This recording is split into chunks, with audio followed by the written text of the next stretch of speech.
बिस्मिल्लाहिर्रहमानिर्रहीम जी। अस्सलाम वालेकुम व्यूअर्स, आप देख रहे हैं मेरे यूट्यूब चैनल और मैं उस्मान हैदर। व्यूअर्स, इंतहाई अफसोसनाक फ़ैसला, पाकिस्तान की जमहूरियत के लिए स्याह तरीन दिन, पाकिस्तान के आइन के लिए, पाकिस्तान के कानून के लिए, आइन की हुक्मरानी के लिए बहुत बड़ा धचका। और मैं यूँ कहूँगा कि जो अदालत उज़्मा की जो स्याह फ़ैसले हैं, आज जो फ़ैसला हुआ है जिसमें पाकिस्तान की सबसे बड़ी सियासी जमात को पाकिस्तान के इंतखाबी प्रोसेस से बाहर निकाल दिया गया है। ये सिर्फ सियासी जमात का सवाल नहीं है, इस सियासी जमात के पीछे करोड़ों लोग शामिल हैं। करोड़ों, लाखों नहीं, करोड़ों लोग इस सियासी जमात के पीछे हैं, पाकिस्तान तहरीक इंसाफ के पीछे। उनको मैं अपने पास नहीं छोड़ रहा। आप तमाम मुस्तनद जो सर्वे करने वाले अदारे हैं, पाकिस्तान के इंडिपेंडेंट अदारे हैं, उनकी आप रिपोर्ट्स चेक कर लें। जितने भी कॉन्स्टिट्यूशंस हलके हैं, जितने भी हलके हैं, तमाम हलकों में पीटीआई आगे जा रही है। उससे इंतहाबी मैदान में मुकाबला करने की बजाय मुल्क की सबसे बड़ी कोर्ट के ज़रिए जो है इस पार्टी को इंतहाबी प्रोसेस से बाहर निकाल दिया गया है।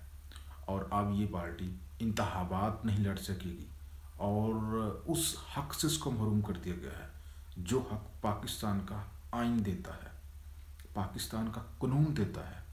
पाकिस्तान का आइन का आर्टिकल 17 आप पढ़ें, उसमें सियासी जमात का इंतहाबी निशान उसका बुनियादी हक है, क्योंकि पाकिस्तान की जो अक्सरियत है वो ज़्यादा है, नाख्वानदा है।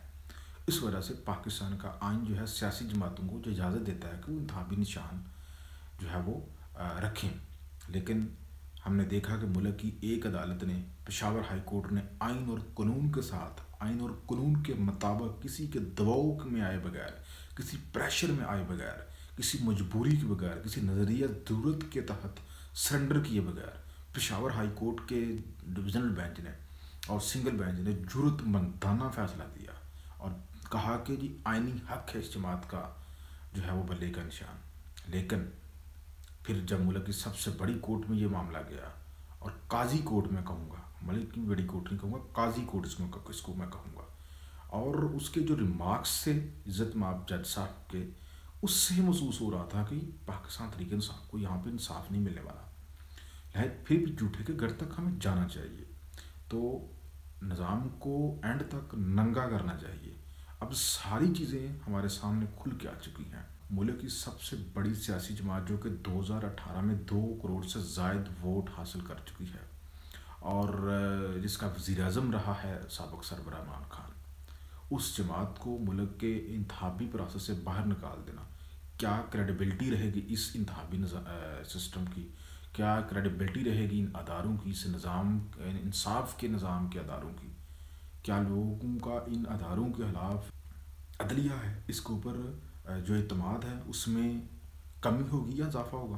कमी होगी हुजूर, कमी होगी। और वो लोग जो ज़बरदस्ती पीछे बैठ के सब कुछ करवा रहे हैं, क्या आवाम का उन खिलाफ गम गुस्सा नहीं होगा?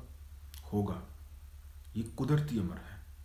आप आवाम को उनके जो पुरअमन तरीके से जो उनका बुनियादी हक है उससे आप उनको महरूम कर रहे हैं। और मुल्क की सबसे बड़ी जमात, देखिए ये एक जमात की बात नहीं है, कोई भी बड़ी जमात है, उसके साथ इस तरह की ज़्यादती, इसको कभी भी हम जस्टिफाई नहीं कर सकते, कभी भी नहीं ऐसा हो सकता।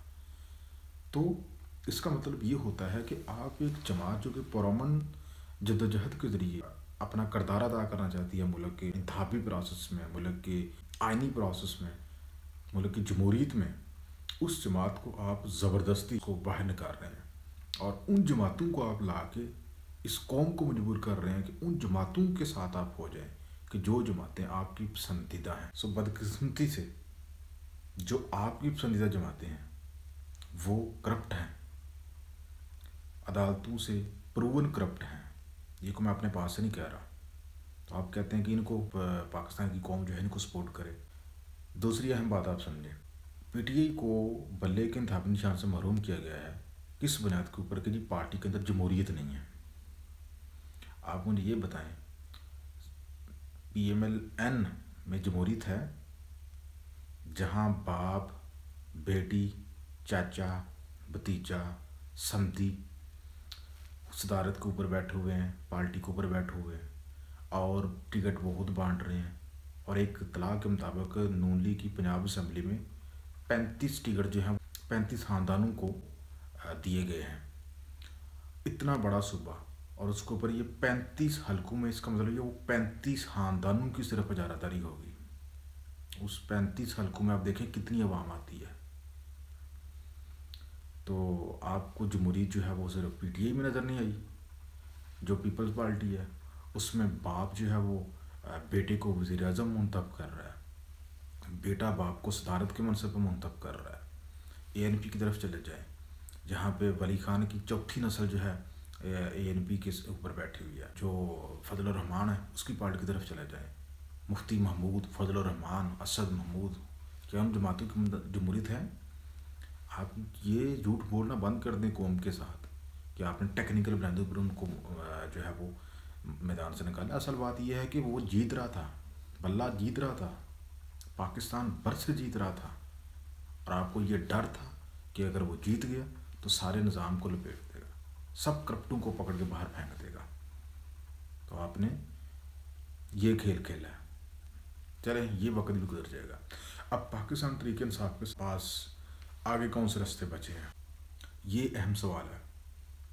देखिए, पाकिस्तान तहरीक इंसाफ के साथ अब कोई रास्ता नहीं बचा। एक और रास्ता था कि वो किसी दूसरी पार्टी के निशान के ऊपर इलेक्शन कॉन्टेस्ट कर लेती, लेकिन चूँकि इलेक्शन कमीशन तहैया कर चुका था ना किसी डायरेक्शन के ऊपर, किस जमात को आगे नहीं आने देना किसी भी कीमत पे। इलेक्शन कमीशन ने ऐलान कर दिया कि आप दूसरी जमात के इंतखाबी निशान पर नहीं लड़ सकते।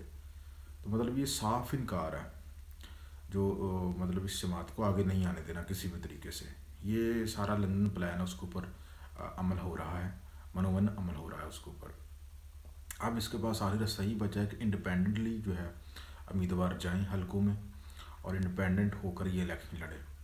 और अब जो हर हलके में उम्मीदवार है वो लोगों को बताएं, उस हलके के लोगों के घर घर जाएं कि ये इमरान खान का कैंडिडेट है, ये पीटी का कैंडिडेट है, ये उसका निशान है। बात फिर भी मुकम्मल नहीं बनती, क्योंकि आज़ाद लड़ने का मतलब ये है कि आगे जाके आप रिजर्व सीटों से महरूम हो जाएंगे। फॉर एग्जांपल, अगर आप पार्टी की बेस पे 100 सीटें जीतते हैं तो 40 आपको एक्स्ट्रा मिलेगी रिजर्व।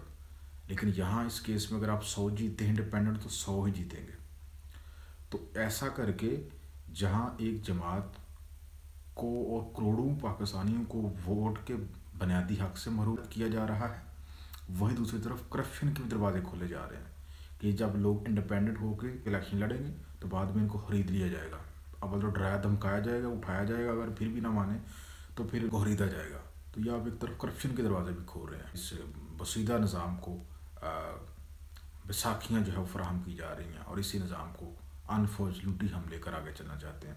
बहरहाल, पाकिस्तान तहरीक इंसाफ के जो वर्कर हैं उनको यही कहूँगा कि घबराना नहीं, जद्दोजहद जो है वो आपने जारी रखनी है। अल्लाह ताला जो है वो हमेशा कामयाबी अता करता है, हारना नहीं। बस, खुदा हाफिज़।